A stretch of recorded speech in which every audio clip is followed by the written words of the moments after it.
Falemos então hoje desta nova crise em crescendo, diga-se passagem, que vivemos não propriamente no contexto da governação, não estruturalmente do ponto de vista da sociedade, da economia, mas no contexto das relações no seio das esquerdas, isto é, daquilo que todos chamamos, e com algum carinho, geringonça. E, na verdade, a crise começou com a problemática dos professores, desenvolveu-se a partir da questão da negociação coletiva de trabalho e dos direitos dos trabalhadores e aquilo que chamo de desacordo social de Vieira da Silva, que é o autor deste processo e desta crise mais evidente. Na verdade, pegando também numa outra temática que tem a ver com esta ameaça do Sr. Trump abandonar a NATO, o que deixou em estado de choque toda a União Europeia e, na verdade, toda aquilo que se chama Aliança Atlântica. O que é que está a viver? Nós estamos a viver um momento em que, não só em Portugal, como nos Estados Unidos da América, as classes médias começam a revoltarem-se contra um sistema que as esqueceu. É evidente que a noção de classe média é variável consoante o país e quando estamos a falar dos Estados Unidos da América falamos dos médios empresários, dos grandes barra pequenos empresários que na verdade são aqueles que têm vindo a ser especialmente espezinhados por esta filosofia da livre circulação de capitais, da livre circulação de bens e serviços, mas da não livre circulação de pessoas. O mercado internacional, ao liberalizar-se neste contexto, veio fragilizar a defesa dos interesses das estruturas médias dos vários países e, muito em particular, como é óbvio, das estruturas médias das grandes potências, grandes e médias potências. Mas regressemos a Portugal. O que acontece aqui em Portugal é que, ainda há pouco estava em diálogo sobre este assunto, o que acontece aqui em Portugal é que temos vindo a viver duas opções dominantes nestes 40 anos de 25 de Abril. A primeira opção é a opção da defesa dos interesses dos grandes grupos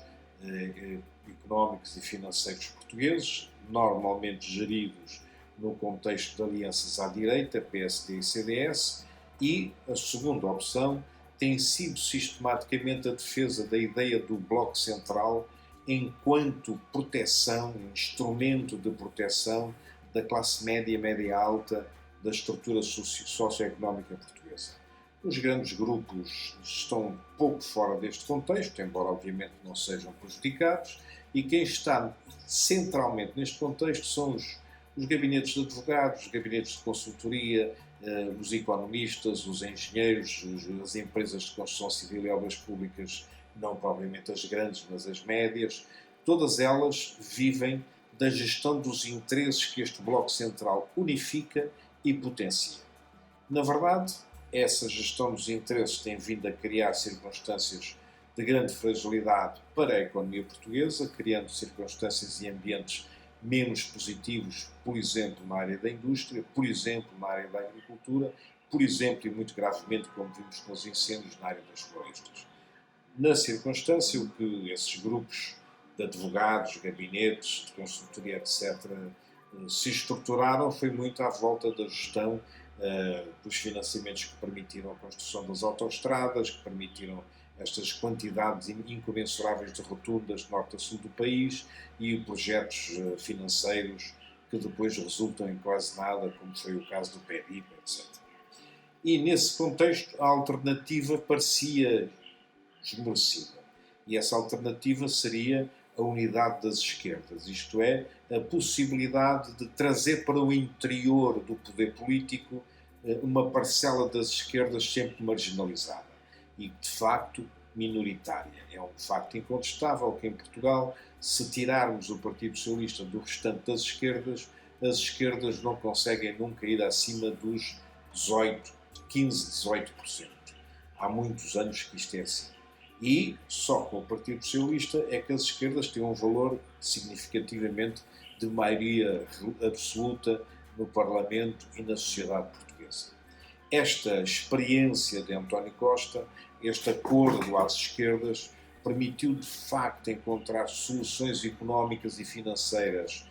para a resolução do problema da marginalização de uma larga maioria da população portuguesa, que foi empurrada para o desemprego, de uma larga maioria dos pequenos e muito pequenos empresários portugueses que foram empurrados para a falência, de uma larga maioria dos cooperativistas, dos associativistas que foram encostados à parede. E, na circunstância, a geringonça veio permitir respirar fundo a este conjunto de cidadãos organizados nas suas estruturas socioeconómicas e nas suas estruturas organizacionais. Esse respirar fundo foi posto em causa por este encostar de novo ao Bloco Central, à direita, imposto por Vieira da Silva com o desacordo da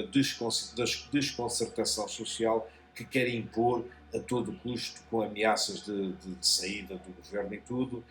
que leva a que o Partido Socialista tenha um grande incómodo na situação atual e se sinta com grande dificuldade em encontrar-se de novo e em encontrar uma ligação com as restantes esquerdas. É curioso que Santos Silva tenha hoje levantado essa questão numa entrevista num dos jornais portugueses, precisamente dizendo que, estando os mínimos resolvidos, tendo a geringonça cumprido até agora esse papel de resolver o problema dos mínimos para a sociedade portuguesa, o salário mínimo nacional, a redução do desemprego, etc., está agora em causa encontrar novas vias para que as esquerdas consigam entender. E ele põe em cima da mesa algo que não é positivo para esse contexto da unidade das esquerdas, é pôr em cima da mesa a problemática do posicionamento de Portugal no contexto da União Europeia. Convém retomar agora outra vez a questão da NATO. Na verdade, em termos internacionais, o que nós estamos a viver é uma desregulamentação daquilo que aconteceu até há cerca de 2 anos.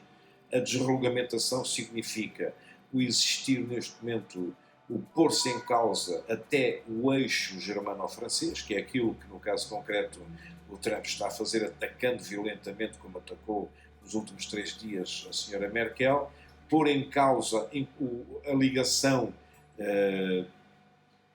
militar da Aliança Atlântica, levantando um fantasma ridículo, que é o fantasma da Rússia, no caso concreto, que, mais uma vez, só serve os interesses, estranhamente, diga-se passagem, os interesses da Alemanha, não serve mais ninguém. O afastamento da Rússia em relação à Europa só serve os interesses daquele pequenino segmento europeu que se chama Alemanha e, no caso, dando um significativo realce ao papel do que vai ser a próxima grande potência do futuro, que vai ser, sem sombra de dúvida, a República Popular da China. Esta instabilidade obriga, na minha opinião, a que a classe política portuguesa comece a pensar seriamente que tem que salvaguardar os interesses do conjunto da sociedade. E salvaguardar os interesses do conjunto da sociedade passa, neste momento, obrigatoriamente, por haver um novo acordo no seio das esquerdas que potencie a salvaguarda do país, no caso, enquanto economia e enquanto cultura, enquanto forma de estar, e que potencie, por outro lado, uma relativa autonomia do país face às organizações internacionais que estão, direi, em pré-ruptura, a NATO e a União Europeia. Resta, no caso, a Portugal, reencontrar-se naquilo que foi o seu espaço económico durante séculos, numa nova visão, já não imperial, já não colonial, mas numa visão de cooperação e de interculturalidade. E essa visão passa obrigatoriamente por retomar a CPLP em outra forma, em outra visão. É nesse contexto que é positivo que António Costa se encontre com o Presidente da República angolano e será mais importante ainda aquele posicionamento dos deputados da Assembleia da República em defesa da liberdade e dos direitos de participação na campanha eleitoral de Lula da Silva, o ex-presidente da República brasileiro, que foi golpeado naquele golpe que também pôs em causa e afastou da presença da República Dilma Rousseff e pôs no poder o pior que há, a extrema-direita brasileira, centrada ainda por cima em seitas religiosas fanáticas de muito baixa qualidade cultural.